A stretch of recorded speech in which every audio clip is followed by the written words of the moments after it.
ನಮಸ್ಕಾರ ಫ್ರೆಂಡ್, ನಮ್ಮ channel subscribe ಆಗಿ ಹಾಗೆ ಲೈಕ್ ಮಾಡಿ ಸೇಮ್ ಮಾಡಿ ಫ್ರೆಂಡ್. 1 ಲಕ್ಷ ಮುಖ್ಯಮಂತ್ರಿ ಬಹುಮಹಡಿ ಕಟ್ಟಡ 1 BHK ಫ್ಲ್ಯಾಟು ಕರ್ನಾಟಕ ರಾಜ್ಯ ಸರ್ಕಾರದಿಂದ ಬಡವರಿಗಾಗಿ ನಿರ್ಮಿಸ್ತಿರುವಂತಹ 1 BHK ಫ್ಲ್ಯಾಟ್ ಇದು ಫ್ರೆಂಡ್. ನಿಮಗೆ ಇಲ್ಲಿ ಒಂಚೂರು ವಿಸಿಟ್ ತೋರಿಸ್ತಾ ಇದ್ದೀನಿ, ಏನೋ ವಿಡಿಯೋ ಅವೆಲ್ಲ. ಇದು ನಮ್ಮ ಬೆಂಗಳೂರಿನಲ್ಲಿ ಕಟ್ತಿರುವಂತಹ 1 BHK ಫ್ಲ್ಯಾಟು. ಬೆಂಗಳೂರು ನಿವಾಸಿಗಳಿಗೆ ಮಾತ್ರ ಇದು ಅನ್ವಯಿಸುತ್ತೆ ಫ್ರೆಂಡ್. ಈ 1 BHK ಫ್ಲ್ಯಾಟಲ್ಲಿ ಸಾಕಷ್ಟು ಜನ ವಿಡಿಯೋ ಹಾಕೋಕ್ಕೆ ಕಮೆಂಟ್ ಕಳಿಸ್ತಾ ಇರ್ತಾರೆ ಫ್ರೆಂಡ್. ಒಂದಿಬ್ಬರು ಕಮೆಂಟ್ಗೆ ನಾನು ಆನ್ಸರ್ ಕೊಡ್ತೀನಿ. ಮತ್ತು ಕಮೆಂಟ್ಗಳಿಗೆ ಏನಾರು ಕಳಿಸಿದ್ರೆ ನೀವು ಕಳಿಸ್ಬೋದು, ಅದಕ್ಕೆ ನಾನು ವೀಡಿಯೋದಲ್ಲಾದರೂ ಪರವಾಗಿಲ್ಲ ಅಥವಾ ನೇರವಾಗಿ ನಿಮಗೆ ಮೆಸೇಜ್ ಆದರೂ ಕಮೆಂಟ್ಗೆ ಉತ್ತರ ಕೊಡ್ತೀನಿ ಫ್ರೆಂಡ್. ಈಗ ಒಂದಿಬ್ಬರು ಕಮೆಂಟ್ ಕೇಳ್ತಾ ಇದ್ದಾರೆ 1 BHK ಫ್ಲ್ಯಾಟ್ ಬಗ್ಗೆ. ಸಾಕಷ್ಟು ಕುತೂಹಲ ತಾಳಿರ್ತಾರೆ, ಹೊಸ್ದಾಗಿ ವೀಡಿಯೋ ನೋಡಿರ್ತಾರೆ, ಆ ಥರ ಇರೋ ಅಂಥವ್ರು ಇಲ್ಲಿ ಕಮೆಂಟ್ಗಳು ಕಳಿಸಿರ್ತಾರೆ. ನಿಮಗೆ ವಿಷಯ ತಿಳಿಸ್ಬಿಡ್ತೀನಿ. ಸರಸ್ವತಿ ಅವರು ಅಂತ ಒಬ್ಬರು ಕಮೆಂಟ್ ಕಳಿಸಿದ್ದಾರೆ. ಸರಸ್ವತಿ ಅವರೇ, ಇವ್ರು ಕೇಳಿರೋ ಕಮೆಂಟ್ಗೆ ಏನಪ್ಪ ಅಂದರೆ, ಸರ್ ನಮಗೆ APL BPL ಕಾರ್ಡ್ ಇಲ್ಲ, ನಾವು ಅಪ್ಲೈ ಮಾಡಬಹುದಾ ಅಂತ ಇವರು ಕೇಳ್ತಾ ಇದ್ದಾರೆ. ಸರಸ್ವತಿ ಮೇಡಮ್ ಅವರೇ, ನೀವು ಕೇಳ್ತಿರೋಂತಹ ಪ್ರಶ್ನೆಗೆ ನಾನು ಉತ್ತರ ಕೊಡ್ತೀನಿ. ನೋಡಿ, ಈ ಸ್ಕೀಮ್ ಇರೋದು ಬಡವ್ರಿಗೋಸ್ಕರ ಅಂತ ಸ್ಕೀಮು. ಈ ಬಡವ್ರಿಗೋಸ್ಕರ ಅಂತ ಸ್ಕೀಮ್ ಮಾಡಿದಾಗ ಎಲ್ಲೇ ಹೋದರೂ ನೀವು BPL ಕಾರ್ಡ್ ಇರಲೇಬೇಕು. ಯಾವುದೇ ಸ್ಕೀಮ್ ಆಗಲಿ, ಈ ಸರ್ಕಾರದ ಯೋಜನೆ ನೀವು ಪಡಿಬೇಕು ಅಂದರೆ BPL ಕಾರ್ಡು ಇರಲೇಬೇಕಾಗುತ್ತೆ ಫ್ರೆಂಡ್. ಈಗ APL ಕಾರ್ಡು BPL ಕಾರ್ಡು ಎರಡೂ ಸಹ ಇಲ್ಲ, ನಾವು ಅಪ್ಲೈ ಮಾಡ್ಬೋದಾ ಅಂತ ನೀವು ಕೇಳ್ತಾ ಇರೋದು. ಮೇಡಮ್ ಅವರೇ, ಖಂಡಿತವಾಗಿ ಇದು ನಿಮಗೆ ಅನ್ವಯಿಸಲ್ಲ. ಯಾಕೆ ಅಂದರೆ BPL ಕಾರ್ಡು APL ಕಾರ್ಡು ಇರಲೇಬೇಕು. ಈಗ ಇವನ್ ಜಾಸ್ತಿ ಆಪ್ಷನ್ ಇರೋದು BPL ಕಾರ್ಡು. ಈಗೇನೋ ಇನ್ಕಮ್ ಜಾಸ್ತಿ ಮಾಡಿದರೆ BPL ಅಪ್ಲೈ ಮಾಡ್ಬೋದು friend. Main point BPL card ಈ ಯೋಜನೆಗೆ ಅರ್ಹರಿರ್ತಾರೆ. 1 BHK ಫ್ಲ್ಯಾಟು ರಾಜೀವ್ ಗಾಂಧಿ ವಸತಿ ನಿಗಮಕ್ಕೆ ನೀವು ಅರ್ಹರು ಇರಲ್ಲ.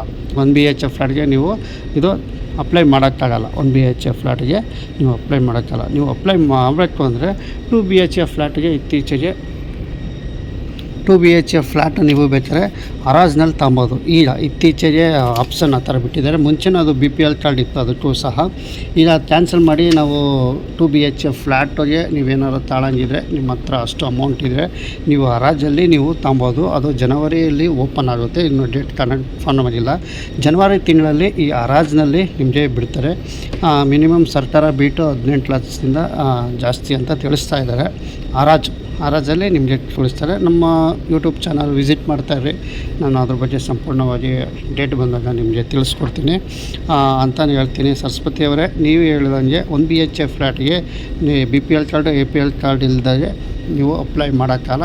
2 BHK ಫ್ಲ್ಯಾಟ್ಗೆ ನೀವು ಹರಾಜ್ನಲ್ಲಿ ತಗೊಬೋದು. ಇಷ್ಟು ಮಾತ್ರ ಸರಸ್ವತಿಯವರೇ ನಿಮಗೆ ಈ ವಿಷಯ ತಿಳಿಸ್ತೀನಿ ಅಂತ ಹೇಳ್ತಾ, ನೆಕ್ಸ್ಟ್ ಕಮೆಂಟು ನೋಡೋದಾದರೆ ಫ್ರೆಂಡ್, ಈಗ 1 BHK ಫ್ಲ್ಯಾಟು ಏನು ತಾಳ ಅಂತಾರೆ, ಅಪ್ಲೈ ಮಾಡೋ ಅಂತಾರೆ, ಇಲ್ಲೂ ಸಹ ಅಪ್ಲೈ ಮಾಡ್ಕೋಬೋದು, ಏನು ತೊಂದರೆ ಇಲ್ಲ ಅಂತ ಹೇಳ್ತೀನಿ. ನೆಕ್ಸ್ಟ್ ನಾವು ನೋಡೋದಾದರೆ ದಿವ್ಯ ಜ್ಯೋತಿ ಚಿರಂಜೀವಿ ಅಂತ ಒಬ್ಬರು ಕಮೆಂಟ್ ಕಳಿಸಿದ್ದಾರೆ.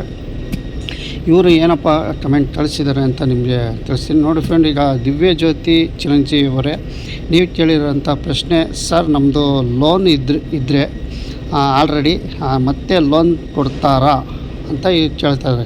ಅಂದರೆ ಇವ್ರದ್ದು ಲೋನ್ ಇದೆಯಂತೆ. ಲೋನ್ ಸಹ ನಮ್ಮದಿದ್ದರೂ ನಾವು 1 BHK ಫ್ಲ್ಯಾಟ್ ತಗೊಂಡಾದ್ಮೇಲೆ ಮತ್ತೆ ಲೋನ್ ಕೊಡ್ತಾರಾ ಅಂತ ಇವರು ಕೇಳ್ತಾಯಿದ್ದಾರೆ ಫ್ರೆಂಡ್. ದಿವ್ಯ ಜ್ಯೋತಿಯವರೇ, ದಿವ್ಯ ಚಿರಂಜೀವಿ ಜ್ಯೋತಿಯವರೇ, ನಿಮ್ಮದು ಲೋನ್ ಇದೆ, ಮತ್ತೆ ಲೋನ್ ಕೊಡ್ತೀರಾ ಅಂತ ನೀವು ಕೊಡ್ತಾರಾ ಬ್ಯಾಂಕ್ನವರು ಅಂತ ಕೇಳ್ತಾ ಇದ್ದೀರಾ. ಖಂಡಿತ ದಿವ್ಯ ಜ್ಯೋತಿಯವರೇ, ನಿಮ್ಮ ನೀವೇನು ವರ್ಕ್ ಮಾಡ್ತಾ ಇದ್ದೀರಲ್ಲ, ಸ್ಯಾಲ್ರಿ ಸ್ಲಿಪ್ ಏನೋ ಜಾಸ್ತಿ ಇದ್ದರೆ ಕೊಡ್ತಾರೆ. ಇದು ಹೋಮ್ ಲೋನು, ಪರ್ಸ್ನಲ್ ಲೋನ್ ತಗೊಂಡಿದ್ದಕ್ಕೂ ಹೋಮ್ ಲೋನ್ಗೂ ಸಂಬಂಧ ಇರೋಲ್ಲ. ಬಟ್ ಇಲ್ಲಿ ನೀವು ಏನಾರ ಪೇಮೆಂಟ್ಗಿಂತ ಲೋನ್ ತಗೊಂಡಿದ್ರೆ ನಿಮಗೆ ಸಿಕ್ಕೋ ಚಾನ್ಸಸ್ ಕಮ್ಮಿ ಇರುತ್ತೆ. ಯಾಕೆಂದರೆ ಬ್ಯಾಂಕ್ಗಳು ಆದಾಯ ಮೀರಿ ಕೊಡೋಂಗಿಲ್ಲ. ಅದು RBI ಗೈಡ್ಲೈನ್ಸ್ ಮುಖಾಂತರ ನಿಮಗೆ ಏನೋ ನಿಮ್ಮ ಎಕ್ಸಾಂಪಲ್ ಒಂದು 25,000 ರೂಪಾಯಿ ಸಂಬಳ ಇರುತ್ತೆ ಅಂಥೇಳಿ, ಆ 25,000 ರೂಪಾಯಿಗೆ ನೀವು ಏನಾರ ಒಂದು 5,000 ರೂಪಾಯಿ 6,000 ರೂಪಾಯಿ EMI ಕಟ್ಟೋ ಥರ ಇದ್ದರೆ ನಿಮಗೆ ಹೋಮ್ ಲೋನ್ ಅಲ್ವಾ, ಇದು ಪ್ರಾಪರ್ಟಿ ಇಕ್ಕೋದ್ರಿಂದ ನಿಮಗೆ ಬ್ಯಾಂಕ್ನಲ್ಲಿ ಕೊಡ್ತಾರೆ. ಅದೇ ಆದಾಯ ಮೀರಿದರೆ ಕಷ್ಟ ಆಗುತ್ತೆ. ಒಟ್ಟಿನಲ್ಲಿ ಇದು ಪ್ರಾಪರ್ಟಿ ಅಂದರೆ ಏನು ಮನೆ ಲೋನ್ ಆಗಾದರೆ ನೀವು ಇಟ್ಟಿರುವಂಥ ನಿಮ್ಮ ಮನೆ ಇರೋದ್ರಿಂದ ಲೋನ್ ಕೊಡೋ ಚಾನ್ಸಸ್ ಇರುತ್ತೆ. ಆದಾಯ ಜಾಸ್ತಿ ಮೀರಿದ್ರೆ ಅದನ್ನು ಸಹ ಕೊಡೋಲ್ಲ. ಒಂದು ಸ್ವಲ್ಪ ಬ್ಯಾಂಕ್ನ ವಿಚಾರಿಸಿ ಖಂಡಿತವಾಗಿ ಹೋಮ್ ಲೋನು ಸಿಗುತ್ತೆ, ಬಟ್ ಬ್ಯಾಂಕ್ ಮೇಲೆ ಡಿಪೆಂಡ್ ಆಗುತ್ತೆ. ಹಾಗಾಗಿ ಅವಕಾಶ ಸಿಗುತ್ತೆ, ಮುಂಚೆನೇ ನೀವು ಬ್ಯಾಂಕಲ್ಲಿ ವಿಚಾರಿಸಿ. ಆ ಬ್ಯಾಂಕಲ್ಲಿ ವಿಚಾರಿಸಿರುತ್ತೆ. ಇದು ಹೋಮ್ ಲೋನ್, ಈಗ ನಮ್ಮ ಪ್ರಾಪರ್ಟಿ ನಾವು ಇಕ್ಕಿ ನಮಗೆ ಲೋನ್ ಕೊಡುವಂತಹ ನೀವು ಕೊಡಲಿಲ್ಲ ಅಂದರೆ ನಿಮ್ಮ ಪ್ರಾಪರ್ಟಿ ಹರಾಜಾಗುತ್ತೆ. ಹಾಗಾಗಿ ನಿಮ್ಮ ಆದಾಯ ಹೆವಿ ಇದ್ದರೆ ಕೊಡೋ ಚಾನ್ಸಸ್ ಇರೋಲ್ಲ. ನೀವು ನಿಮ್ಮ ಆದಾಯ ತಕ್ಕಂತೆ ಅವರು ಲೋನ್ ಕೊಡ್ತಾರೆ ಅಂತಲೇ ಹೇಳ್ಬೋದು. ಫ್ರೆಂಡ್, ನೀವು ಗೊತ್ತಿವರೆ ಹೋಮ್ ಲೋನ್ಗೆ ಈ ಥರ ಸಾಲದ ಮೇಳ ಏರ್ಪಡಿಸಿರ್ತಾರೆ.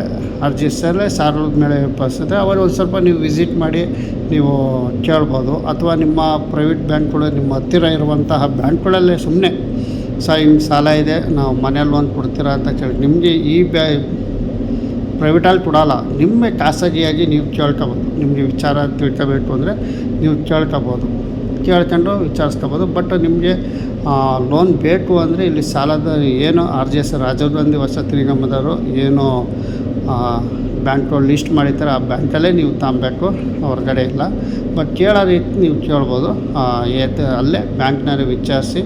ದಿವ್ಯ ಜ್ಯೋತಿ ಚಿರಂಜೀವಿಯವರೇ ಹೆಚ್ಚಿಗೆ ಅಪ್ಲೈ ಮಾಡಿ ನಿಮಗೆ ಲೋನ್ ಸಿಗಲಿಲ್ಲ ಅಂದರೂ ಸಹ ನಿಮ್ಮ ಯಜಮಾನ್ರ ಹೆಸರಲ್ಲಾದರೂ ತಗೊಬೋದು. ಅಥವಾ ನಿಮ್ಮ ಮಕ್ಕಳುಗಳೇನೋ ದೊಡ್ಡವರಿದ್ದರೂ ಸಹ ಅವರೇ 18 ವರ್ಷ ಮೇಲ್ಪಟ್ಟು ಏನಾದ್ರು ವರ್ಕ್ ಮಾಡ್ತಿದ್ರು ಸಹ ಅವ್ರ ಹೆಸರಲ್ಲಾದರೂ ತಗೊಬೋದು, ಏನು ತೊಂದರೆ ಇಲ್ಲ. ಒಟ್ಟಿನಲ್ಲಿ ನಿಮ್ಮ ಕುಟುಂಬದಲ್ಲಿ ಯಾರ್ದಾರು ಒಬ್ಬರು ಹೆಸರಲ್ಲಿ ಬ್ಯಾಂಕ್ ಲೋನ್ ತಗೊಬೋದು ಅಂತ ನಾನು ತಿಳಿಸ್ತೀನಿ.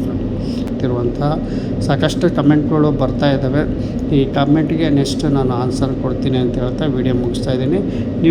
ನಿಮ್ಮದು ಲೋನ್ ಸಿಗಲಿಲ್ಲ ಅಂದರೆ ನಿಮ್ಮ ಕುಟುಂಬಸ್ಥರ ಯಾರು ಇದ್ದರೂ ನಿಮ್ಮ ಫ್ಯಾಮಿಲಿಯಲ್ಲಿ ನೀವು ಲೋನ್ ತಗೊಬೋದು ಅವ್ರ ಹೆಸ್ರ ಮೇಲೆ ಅಂತ ನಾನು ತಿಳಿಸ್ತೀನಿ. ನಿಮ್ಮ ಹೆಸರೇ ಇರುತ್ತೆ, ಅಪ್ಲೈ ಮಾಡಿ ನಿಮ್ಮ ಹೆಸರಲ್ಲೇ ಇರುತ್ತೆ. ಬಟ್ ಲೋನು ನಿಮ್ಮ ಫ್ಯಾಮಿಲಿ ಹೆಸರಲ್ಲಿ ನೀವು ತಗೊಬೋದು ಅಂತ ನಾನು ತಿಳಿಸ್ತೀನಿ. ನಮ್ಮ ಚಾನಲ್ ಸಬ್ಸ್ಕ್ರೈಬ್ ಆಗಿ ಹಾಗೆ ಲೈಕ್ ಮಾಡಿ ಒಂದು ಶೇರ್ ಮಾಡ್ಕೊಂಡು ನಮಸ್ಕಾರ. ದಿವ್ಯ ಜ್ಯೋತಿ ಚಿರಂಜೀವಿ ಅವರೇ, ಈಗ ನಿಮಗೆ ಮಾಹಿತಿ ನಾನು ಕೊಟ್ಟಿದ್ದೀನಿ ಅಂತ ತಿಳಿಸ್ತೀನಿ.